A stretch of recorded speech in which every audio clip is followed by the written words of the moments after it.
내려오신 아버지 하나님, 저희들을 깊은 잠에서 깨워주시고 마치 죽은 자와 같았던 저희들을 다시 이렇게 살려주시고 또 새 생명으로 하루를 살게 이렇게 일깨워 주시는 하나님, 진심으로 감사하옵나이다.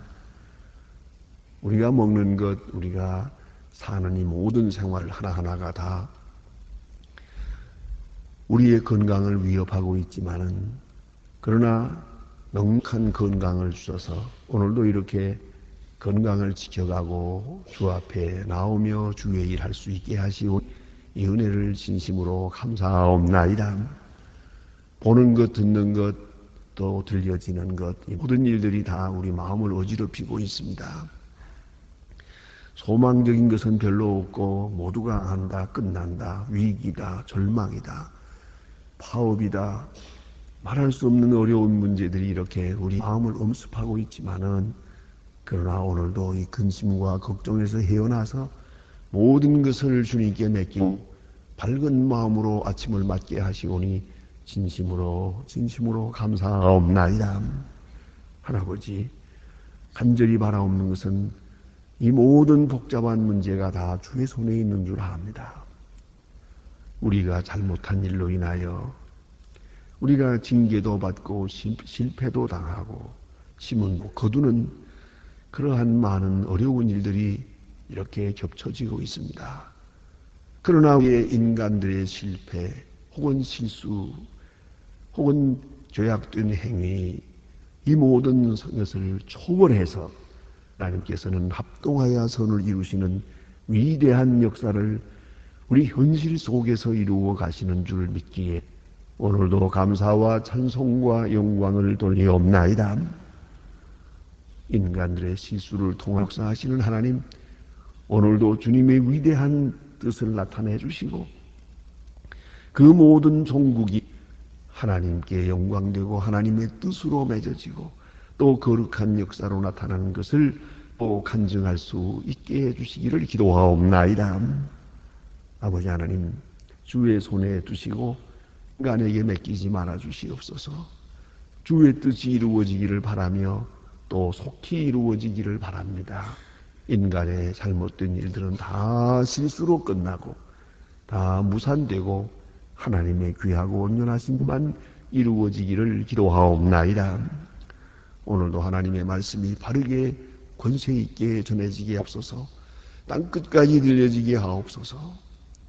이 말씀을 듣지 못해서 구원받지 못하는 불안하고 유감된 심령이 이 지구촌 어디든지 없게 하여 주시옵소서. 복음파를 위해서 직접 간접적으로 앞에서 뒤에서 수고하는 많은 주의 일꾼들이 있습니다. 진심으로 헌신하는 주님의 일꾼들에게 하나님이여 큰 은혜를 베풀어 주시되 영육 간에 한량없는 화를 베푸시옵소서. 저희 교회의 교인들, 소망의 식구들, 그 가정들, 귀한 자녀들, 그리고 그 기업에 큰 복을 내리시사 이 귀한 세대에 주님의 사람으로서의 본분을 다하도록 항상 생명으로 세운 총으로 더해 주시기를 기도하옵나이다. 은혜로우신 아버지여, 주님의 크신 능력과 권능을 더하시옵소서. 저희 교회가 교회된 본분을 다하게 하소서. 모든 교회의 본이 되는 교회가 되고 하나된 교회, 살아있는 교회, 생명력이 넘치는 교회, 기도가 응답되는 교회, 주님이 기뻐하시는 교회로 부흥하고 발전하게 하여 주시옵소서. 하나님 아버지, 이 나라를 지켜주시옵소서. 대통령의 밝은 운명과 판단력, 때로는 신령한 용기로 주시옵소서. 온 국민이 하나 되게 하시고 더 이상 파업이다, 그리고 이런 모든 어려운 일들이 다시는 있어지지 않도록 하나님 은총 베푸시옵소서. 하나님이여, 이 모든 문제를 바르게 해결할 수 있는 솔로몬의 지혜, 다니엘의 용 허락하여 주시옵소서. 하나님 아버지, 온 국민이 서로 돕고 위로하면서 이 어려운 난을 타개하게 하시고 하나님 앞에 성정직한 백성 되게 하여 주시옵소서. 하나님 아버지, 저 북녘 땅에도 소속히 자유의 문을 열어주시옵소서. 날이 갈수록 점점 더 가번심하고 굶주림이 극에 달했습니다. 하나님이여 불쌍히 여기시고 모든 고난과 고통에서 건져 주시옵소서. 주여, 우리가 해야 될 도리가 무엇이겠습니까? 모든 것을 하나님께 맡기고 우리는 베는 일, 돕는 일, 위하여 기도하는 일에 힘쓰게 하여 주시옵소서. 그리고 하나님이 주시는 그날 기다리게 하여 주시옵소서. 하나님 아버지, 오늘도 해외에 있든지 여행 중에 있든 군문에 나가 있는 젊은이들이 있습니다. 그리고 공부하는 자녀들 하나하나 돌보시고 잠시도 쉬지 않도록 눈동자와 같이 지켜주시옵소서. 우리의 기도가 그 현장에서 응답되게 하옵소서. 특별히 수양회에 나가 있는 우리 대학부 젊은이들과 또 그를 봉사하는 모든 생들, 직원들에게 축복하소서. 이 4박 5일 동안의 이 수양 기간에 그 하나하나의 큰 은혜에 있어서 중생함이 있고 한평생을 좌우하는 이런 새로운 출발이 있어지게 하여 주시옵소서. 주의 음성으로 가까이 들려주시옵소서. 병중에 있는 자와 슬픔을 당한 가정에 또 큰 위로를 베풀어 주시옵소서. 오늘 주의 이름으로 봉사하는 일, 그리고 모든 일마다 아름답고 귀한 열매가 있게 해 주시옵소서. 주 예수 그리스도의 이름으로 기도합나이다. 아멘. 오늘 우리에게 주시는 하나님의 말씀, 예레미야 32장 계속해서 볼 것입니다. 예레미야 32장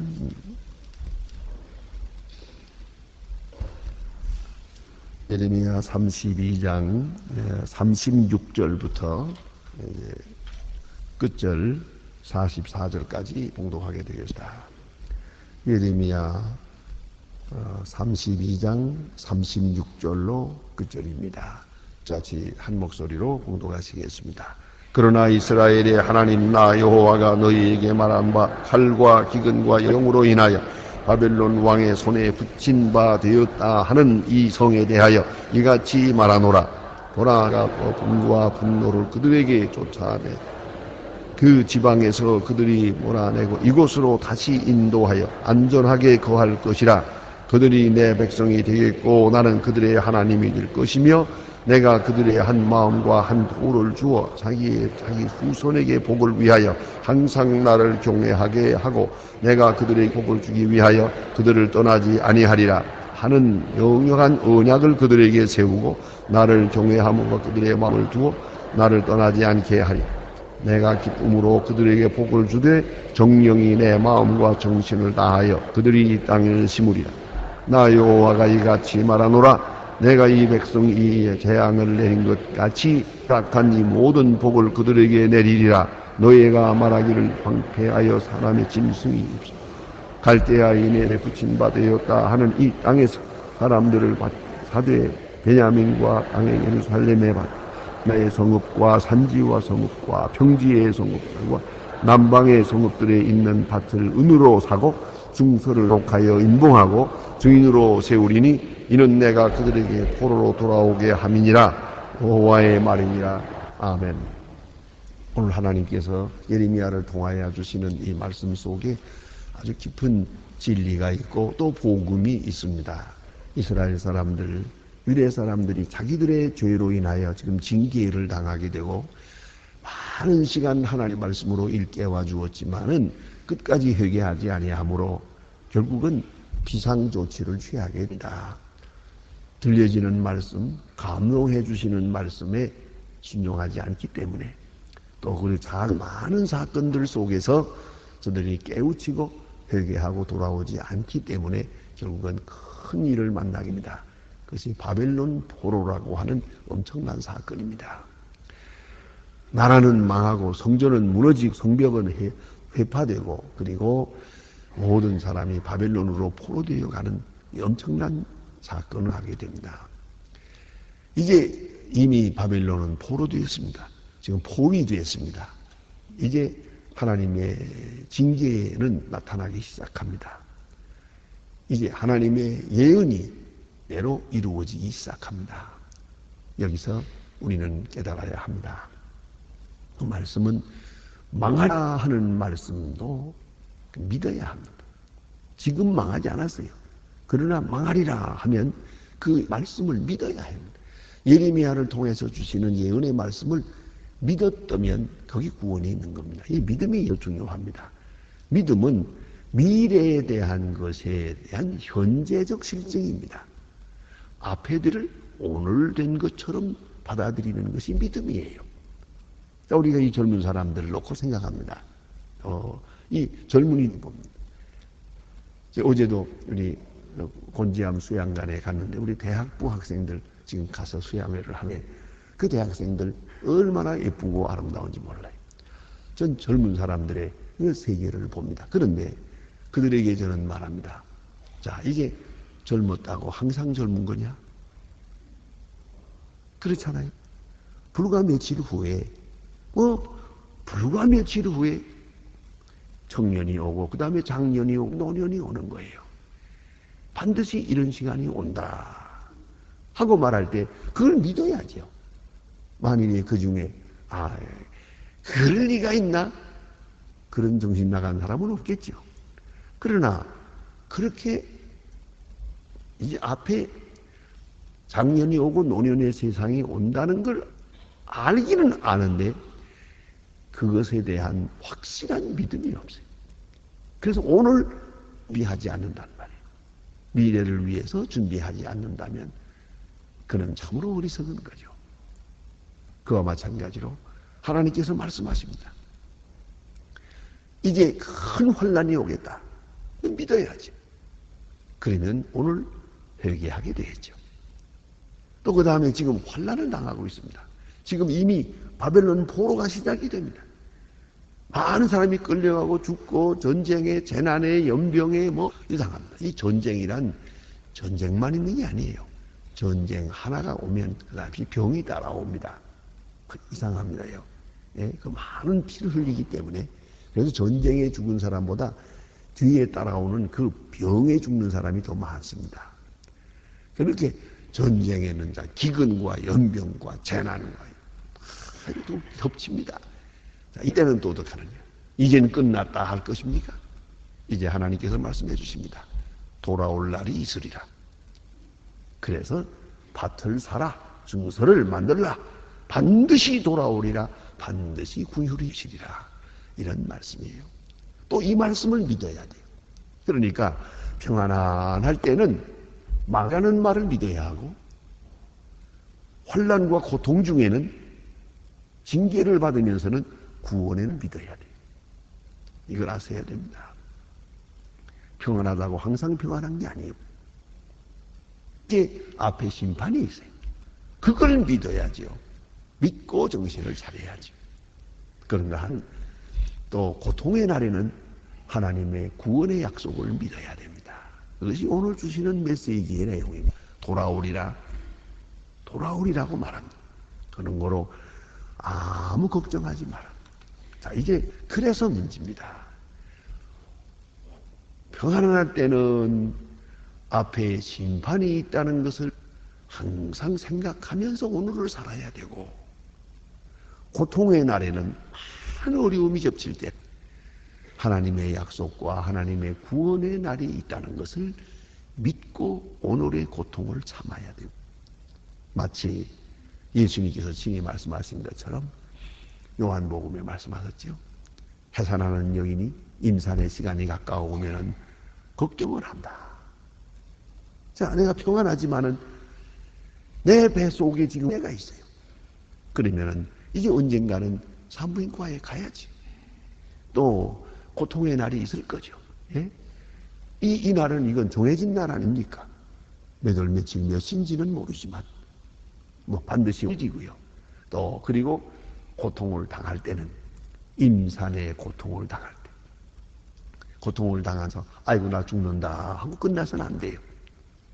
이제 이 고통을 조금만 더 치르고 나면 귀한 생명을 내가 선물로 얻게 될 것이다. 자, 우리 어머니들로 말할 것 같으면 어떻게 생겼을까? 그놈이 어떻게 생겼을까? 남자일까? 여자일까? 이런 기대감을 가지고 그때의 그 어린이를 안아서 젖을 물리고 있는 장면, 그 크는 장면, 그 귀한 생명을 그걸 눈에 훤히 그리면서 오늘을 참는 거예요. 그것이 중요한 거죠. 그게 바로 믿는 것이죠. 그래 오늘 성경 말씀에는 예레미야를 통하여서 지금 재난을 당하고 임재를 당하고 있는 하나님의 백성에 대하여 말합니다. 이 성에 대하여 이같이 말하노라. 그리고 17절에 말씀합니다. 보라 내가 노와 분과 큰 분노로 그들을 쫓아내었 모든 지방에서 그들을 모아내어 이곳으로 다시 인도하여 안전하게 거하게 할 것이다. 한 번 쫓겨나면 그만인 줄 알았는데 되돌아온다는 거죠. 포로되어 갔으면 영원히 이제는 자자손손이 노예로 살다가 끝나는 줄 알았는데 아니라는 거죠. 돌아온다는 거죠. 이 큰 사건, 이 두 사건은 이것은 하나의 교본적이요 계시 사건입니다. 두고 생각하고 연구해야 됩니다. 이 속에서 계속 하나님은 말씀하십니다. 이스라엘 백성이 애굽에 가서 노예 생활을 합니다. 400년 동안이나 하나님의 은혜 가운데 돌아옵니다. 고향으로 돌아옵니다. 바벨론 포로되어 갑니다. 이젠 끝났다 생각했는데 아니에요. 거기서 다시 돌아옵니다. 70년 후에. 그러면 이제 문제는 여기 있어요. 왜 이런 일이 있어야 하느냐는 거죠. 거기서 인간적인 생각을 다 포기하게 하는 거예요. 인간적인 소유욕, 명예욕, 정치욕, 우상 섬기는 마음. 제가 아침에 말씀드린 것처럼 당연히 자기들이 버려야 될 우상 아닙니까? 하나님의 말씀을 듣고 내가 우상을 버려야 돼요. 그 가운데 히스기야 왕이 대표적인 사람이에요. 하나님의 말씀이 들릴 때 우상을 다 진멸해버렸어요. 하나님 말씀대로. 그래서 하나님께서 히스기야를 사시고 하나님은 히스기야의 나라를 지켜주신 거예요. 하나님의 말씀을 듣고 내가 버려야 될 것을 내 스스로 버리면 여기서 새로운 역사가 이루어지는 건데, 자 이제 보세요. 내가 버리지 못해요. 아까워서 버리지 못해요. 가성이 있어서 버리지 못해요. 이 생활에 젖어서 기어이 이 우상을 섬기고, 자 이거는 그냥은 안 돼요. 이것은 포로가 돼야 돼요. 그래야 정신을 차리는 거예요. 그래야 모든 것을 다 버리고 오직 여호와 하나님만 섬기는, 고난 중에, 환난 중에, 핍박 중에, 질병 중에, 시패 중에 진실하게 하나님 앞에 정직하게 나타나게 되더란 말이죠. 이렇게 해서 지금 우리가 쓰는 신학적 용어를 빌리면 영혼을 소송시키고 그러세요. 영혼을 먼저 깨끗게 하고, 그 내적 존재를 깨끗게 하고, 예? 그 다음에 그 생각을 깨끗게 하고, 그 다음에 그들의 마음을 깨끗게 하고, 그 다음에 육체를 깨끗게 하고, 그 다음에 주변 환경을 깨끗게 해주시는 거예요. 우리는 자꾸 환경만 가지고, 환경이 달라지면 사람이 달라질 줄 알아요. 성경은 그렇게 말씀하지 않습니다. 사람이 달라져야 환경이 달라지는 거예요. 예? 우린 분위기를 바꾸면 사람이 바뀌는 거예요. 성경은 그렇게 말씀하지 않아요. 오히려 환난과 재난, 핍박과 고통 중에서 그 영혼을 깨끗게 하고 하나님이 원하시는 그런 영혼의 자세, 영혼의 상태에 도달한 다음 비로소 그들을 만나주시고 그 생활, 환경, 정치까지, 경제까지 회복시켜 주시는 거예요. 사람이 달라지지 아니하면요, 환경 아무리 바뀌어도 소용이 없어요. 그거 가지고는 안 되는 거다. 예, 정말로 안 되는 겁니다. 그래 오늘 여기 성경 말씀은 그것을 자세하게 말씀해요. 이제 바벨론 포로에서 그 많은 고통을 겪은 다음에 내가 저들을 다시 이리로 돌아오게 할 것이다. 소망을 가져라. 소망을 가지고 회개하라. 소망을 가지고 기다리라. 소망을 가지고 너의 영혼을 깨끗게 하고 내일을 기다리라 하는 말씀이죠. 그러니까 매 맞으면서 절망하지 말아라 그거예요. 매 맞으면서 소망을 가져라. 왜요? 이 매 속 하나님의 사랑이 있으니까. 그래서 갈바르트의 유명한 신학적 요절이 있습니다. 묘가 있는데요. 하나님의 사랑은 그 진노 속에서 구체화된다. 그래서요. 하나님의 사랑은 감상적인 게 아니에요. 내가 너를 사랑한다 하면서 눈물을 흘리고 있는 게 아니에요. 내가 너를 기다린다 하고 있는 게 아니에요. 하나님의 사랑은 그 자체가 능력이에요.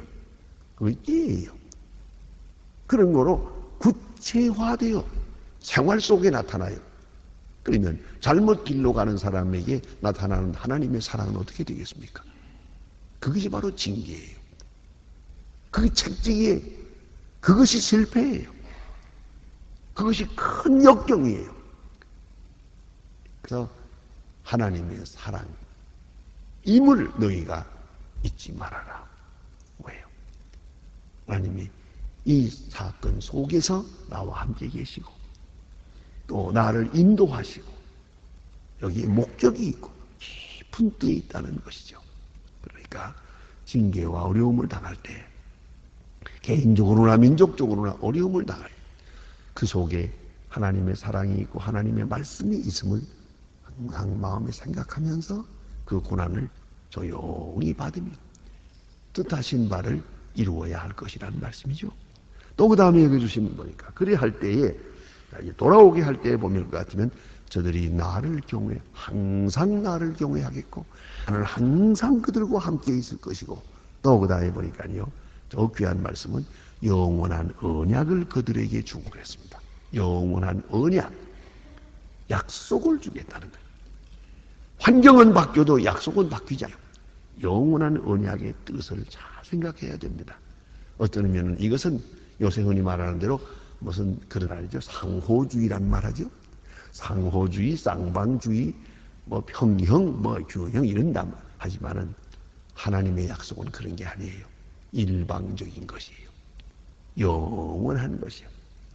너희는 변해도 나는 변치 않을 것이다. 그거예요. 기어이 너희가 나를 사랑하고 내게 돌아오도록 내가 강하게 역사할 것이다. 네가 나를 버렸다고 내가 너를 버리지 않는 말이에요. 그게 바로 영원한 약속이에요. 다윗 왕에게 하나님께서 큰 복을 내리신 일이 있습니다. 난 그 다윗과 하나님과의 관계는 바로 거기서 절정을 이룬다고 생각합니다. 다윗이 그 예루살렘 성을 건축하고 자기 왕궁을 지었죠. 왕궁을 지어놓고서 백향목전에 앉아서 보니까 이거 마음이 깜짝 놀랐어요. 마음이 아파요. 그게 뭐냐면 나는 이렇게 좋은 궁전에 앉았는데 여호와의 법궤는 어찌하여 저 컴컴한 천막 속에 있는고. 이거 안 되지. 그래서 나단 선지를 불러가지고 내가 성전을 지켰습니다. 이거 내 집이 이렇게 좋은데 어떻게 하나님의 집이 저래서 되겠습니까? 그래, 내가 하나님의 성전을 지켰습니다. 라고 자발적으로 말씀합니다. 하나님께서 선지를 통해서 말씀하시는 걸 보면요. 제가 생각엔 그래요. 어린애처럼 좋아하세요. 누가 널 들어 성전을 지으라고 하더냐? 내가 뭐 이 천막 속에 있다고 무슨 법궤인데 뭐 불편한 게 있느냐? 어째서 그런 생각을 했느냐 하면서 기뻐하시면서 이게 복을 주시는데 너는 내 집을 지어라. 나는 내 왕위를 영원히 견고케 하리라. 기가 막힌 얘기예요. 예? 너는 내 집을 지어라. 나는 너의 집을 영원히 내 나라를 견고케 할 것이다. 이렇게 두 가지 복이에요. 하나는 집을 지으라는 허락이에요. 아무나 짓는 게 아니에요. 성전을 짓는 것을 허락하셨고 그리고 그들과 임마누엘 하시겠다는 것이고 그 다음에 또 하나는 이제 이 집을 지은 다음에 이 나라를 영원히 견고케 하리라 하면서 거기에 줄을 달아요. 너무 귀한 말씀이에요. 그 선문관이 자, 너는 이렇게 충성되게 나를 섬기지만 네 후손들이 또 그렇게 내내 섬길는지 그거 모르겠다. 그렇지 않아요? 그 보장 못하거든. 하시는 말씀이 사울왕이 겸손할 때 내가 저를 택하여 왕을 삼았다. 그리고 교만해졌기 때문에 버렸다. 그러나 너의 후손, 내가 너를 사랑하기 때문에 네 후손은, 물론 너의 후손이 나를 사랑하면 내가 너를 사랑하겠지. 하나, 혹 내게서 떠나면, 율법을 떠나고 법을 떠나게 되면 내가 징계의 책찍으로 인간 막대기로 쳐서 본성으로 돌아오게 할지언정 버리지 아니하리라. 이게 얼마나 귀한 말씀이야. 너희들이 나를 버린다고 내가 너 버리지 않는다. 막대기로 쳐서 바벨론 포로가 있든지 자간 노예 생활을 하든지 어떤 징계를 쳐서라도 다시 돌아오게 하리라. 이게 바로 영원한 약속이에요. 영원한 약속은 시간적으로 영원하다는 뜻만이 아니에요. 조건을 넘어서는 절대적 약속이라는 것이에요. 이것은 창조적 약속이에요. 다시 말하면 사랑하기 때문에 사랑하는 게 아니고, 사랑할 만하기 때문에 사랑하는 게 아니고, 사랑할 만한 자로 만들어서 사랑하겠다는 거예요. 이게 영원한 약속이에요. 여러분 가끔 보면 그런 적이 많아요. 요새 결혼 서약도 하고 그런다. 내가 당신을 사랑하겠습니다 하지만 그 속에 영원한 약속이 되질 못해요. 그건 뭔지 아십니까? 영원한 약속이라면 당신이 바람을 피우든 나는 당신은 한평생 사랑할 것입니다. 이래야 될 거 아니에요. 근데 그게 아니죠. 당신이 나를 사랑하는 조건에서 내가 당신을 사랑할 거예요. 못되게 놀면 나도 못될 것이고. 그렇잖아요. 이게 상대적인 것이죠. 그러나 오늘 여기 하나님의 말씀은 그게 아니에요. 영원한 약속을 주리라. 그래서 나는 너의 하나님이 되고 너는 나의 백성이 되리라. 예? 이래서 지금 큰 재앙을 내린 것 같이 예언의 말씀을 이루어서 재앙을 내린 것 같이 이제는 모든 복을 그들에게 내리라. 완전 치유가 있고 완전 회복이 있겠다는 것이에요. 우리는 때때로 그런 생각을 해요. 일이 이렇게 되면 가는 거 아닌가, 소망 없는 게 아닌가, 이건 절망적인 게 아닌가 라고 생각합니다. 그러나 성경은 말씀합니다. 아니요, 영원한 약속이 있을 것이고 완전 회복이 있을 것이다. 이것이 하나님이 주시는 메시지요, 교회를 통해 이루시는 하나님의 역사인 것입니다. 기도하십시다.